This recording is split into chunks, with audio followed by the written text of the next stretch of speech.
मैं किसी लड़की से प्यार करता था, पर मेरी माँ अपनी पसंद की लड़की से मेरी शादी करवा दी, जो मुझे बिल्कुल भी पसंद नहीं थी। एक रात मैंने अपनी पत्नी को जान से मार डाला और पुरानी फैक्ट्री में उसकी लाश फेंक दी। लोगों से कह दिया कि मेरी पत्नी अपने आशिक के साथ भाग गई है। फिर अगले दिन किसी का फ़ोन आया। उसने कहा, आपकी पत्नी की 2 करोड़ की लॉटरी लगी है, टिकट लेकर आ जाइए और पैसे ले लीजिए। यह सुनते ही मेरे पैरों तले ज़मीन खिसक गई। मेरी सास ने बताया कि टिकट अलमारी के लॉकर में होगी, पर चाबी तो उसके गले के माला में रखती है। मैं दौड़ते हुए पुरानी फैक्ट्री पहुंच गया जहां मेरी पत्नी की लाश थी। वहां का मंजर देखकर मेरे रोंगटे खड़े हो गए, क्योंकि मेरा नाम केशव है। मैं अपने माता पिता के साथ रहता हूँ। मेरे बाबा एक दिहाड़ी मजदूर थे। दिन भर जो कमाते थे, रात वह खर्च हो जाती थी।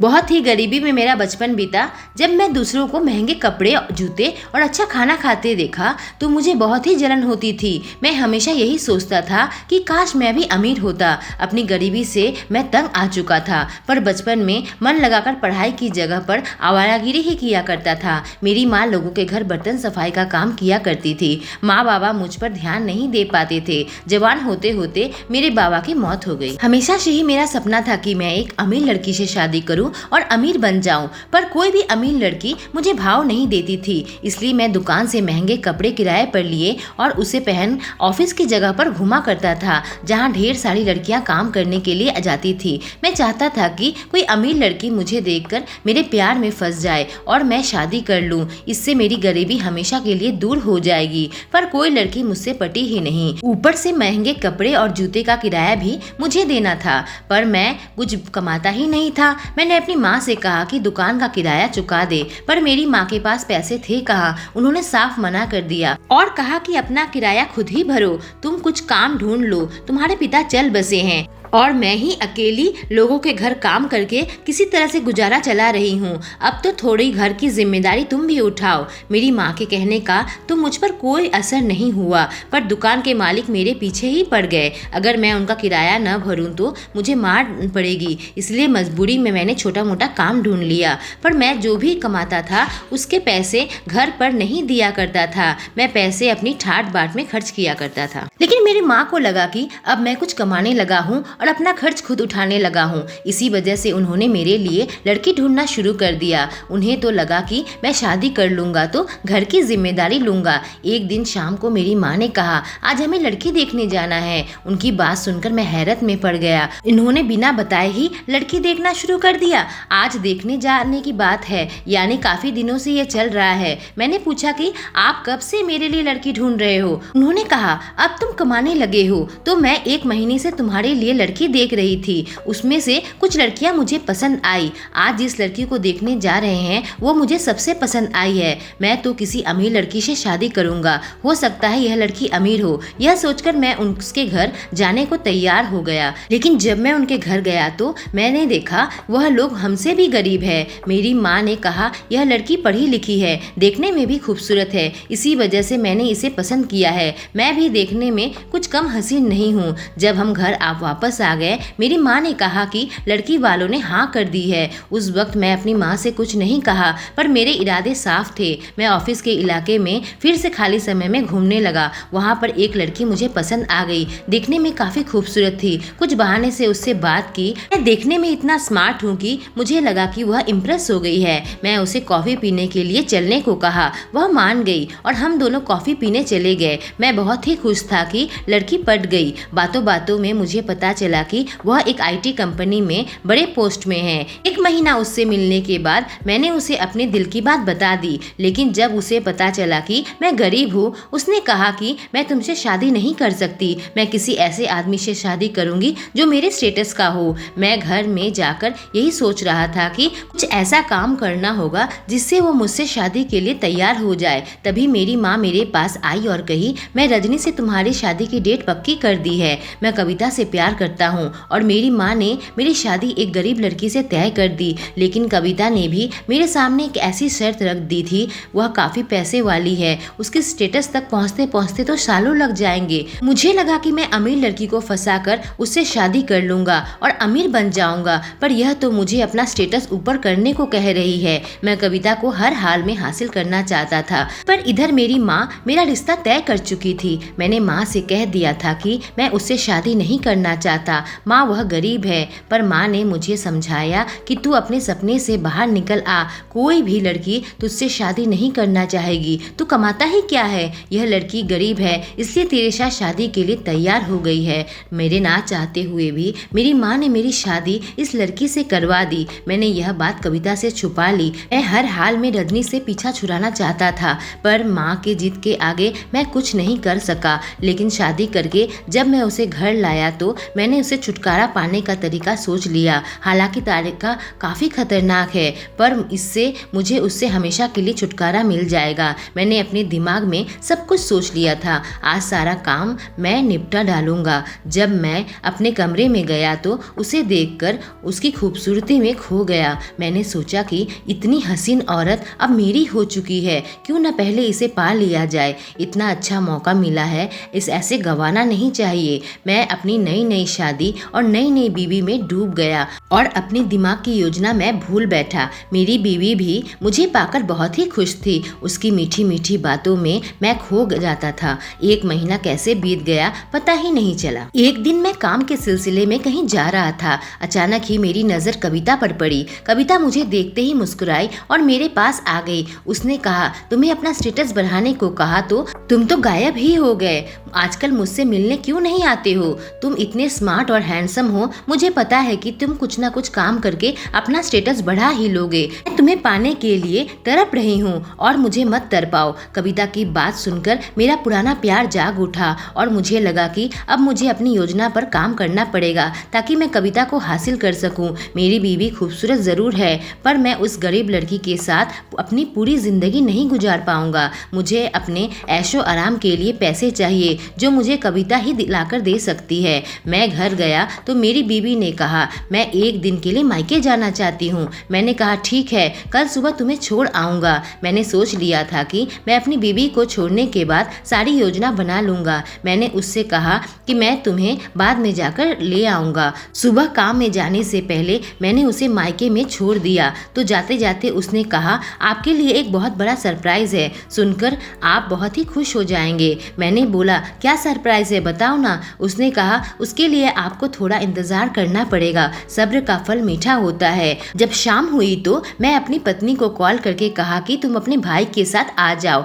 रात को मैंने उससे कहा कि मेरे पेट में दर्द हो रहा है। यह सुनकर वह घबरा गई। उसके चेहरे में मेरे लिए फिक्र नजर आ रही थी, पर अब न जाने क्यों मेरे दिल में उसके लिए हमदर्दी खत्म हो चुकी थी। मैं बस अपनी योजना पर काम करना चाहता था। मैंने यह बात दिमाग से निकाल दी थी कि हम दोनों ने एक महीना इतने प्यार से गुजारा है। मैंने उसकी सरप्राइज वाली बात पर भी ध्यान नहीं दिया। एक गरीब लड़की क्या सरप्राइज दे सकती है? उस वक्त मेरे दिमाग पर शैतान हावी था। मैं बस पेट दर्द का बहाना किया। वह परेशान हो गई। उसे समझ ही नहीं आ रहा था कि क्या करे। मैंने कहा, शायद गैस बन गया है, चलो थोड़ी देर बाहर चलकर आते हैं, इससे शायद ठीक हो जाएगा। वह मेरी बात मान गई और हम दोनों बाहर निकल गए। हमारे घर के पास एक पुरानी फैक्ट्री थी। मैं उसे वहां लेकर गया। जब मैंने देखा चारों तरफ सुनसान है तो मैंने उससे मारना चालू कर दिया। मारते मारते मैंने उसे मार डाला। उसकी सांस थम गई तो मैंने उसकी लाश को उठाकर फैक्ट्री के अंदर फेंक दिया और अपने घर चला आया।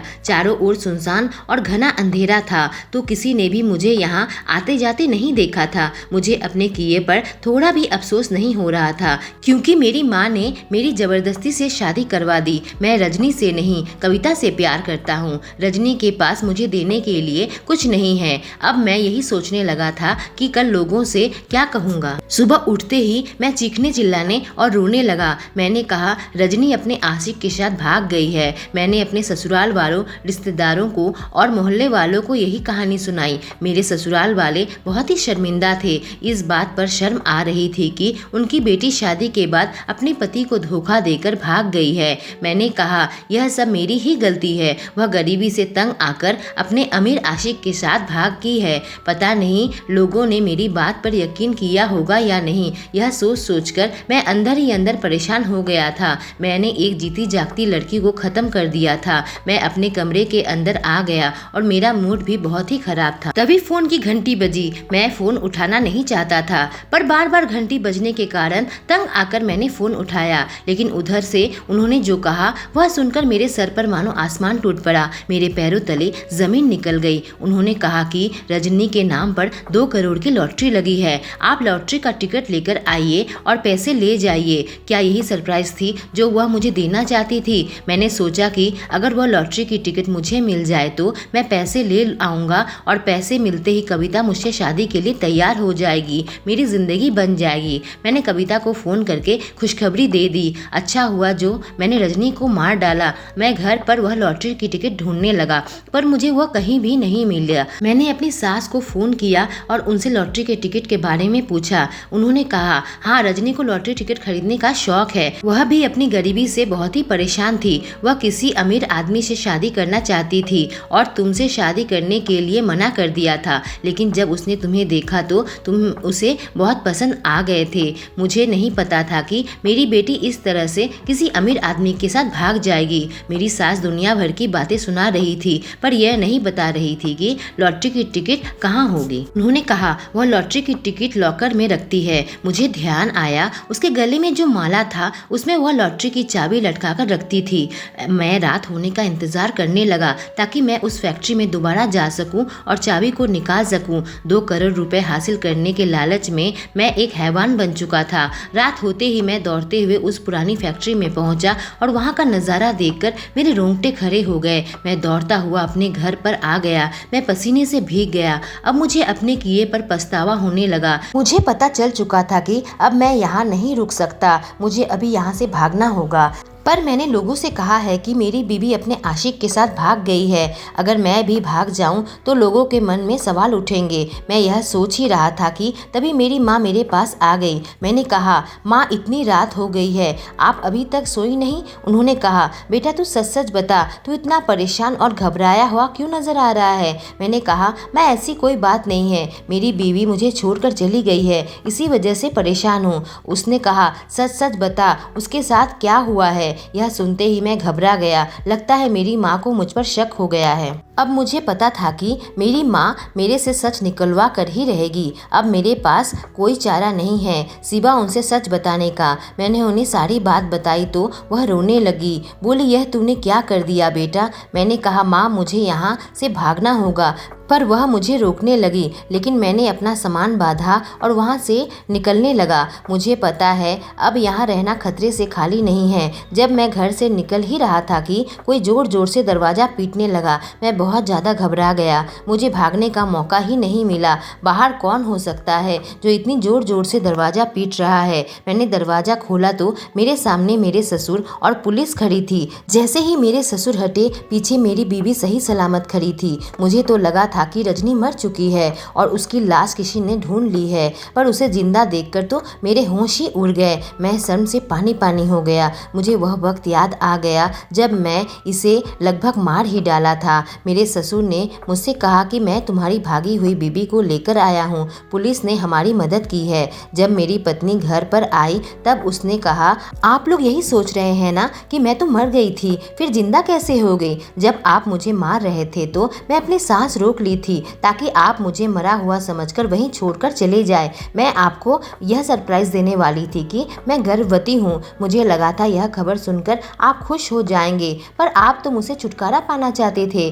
मैंने 2 करोड़ की लॉटरी वाला किस्सा भी झूठा बनाया। मैं आपको परखना चाहती थी। तभी मेरी पत्नी ने किसी को फ़ोन करके कहा कि तुम अंदर आ जाओ। मुझे लगा कहीं मुझे पुलिस के हाथों पकड़वाना तो नहीं चाहती है, लेकिन दरवाजे के अंदर जो आई उसे देखकर मेरे होश ही उड़ गए। वह कविता है। कविता ने मुझसे कहा मैंने कभी सपने में भी नहीं सोचा था कि तुम इतने नीचे गिर जाओगे। मुझे तो यह सोचकर भी शर्म आती है कि मैंने तुमसे प्यार किया था। तुम इतने गिरे हुए इंसान हो, पर तुम्हारी पत्नी सब जानते हुए भी तुम्हारे पास वापस आई है। तुम्हें अपनी गलती की माफ़ी मांगनी चाहिए। मैं अपनी पत्नी के पैरों पर गिर पड़ा और उससे माफ़ी मांगने लगा। वह सिर्फ मेरे साथ इसलिए रहने को तैयार हुई थी क्योंकि वह मेरे बच्चे की माँ बनने वाली है। जब उसे बच्चा हुआ, धीरे धीरे उसने मुझे माफ़ कर दिया। मेरे अंदर पैसे की लालच भी खत्म हो गया और मैं मेहनत करने लगा और जल्दी ही हमारी हालत सुधर गई। दोस्तों, इसी तरह के चटपटे स्टोरीज के लिए मुझसे जुड़ें और चैनल को सब्सक्राइब करें।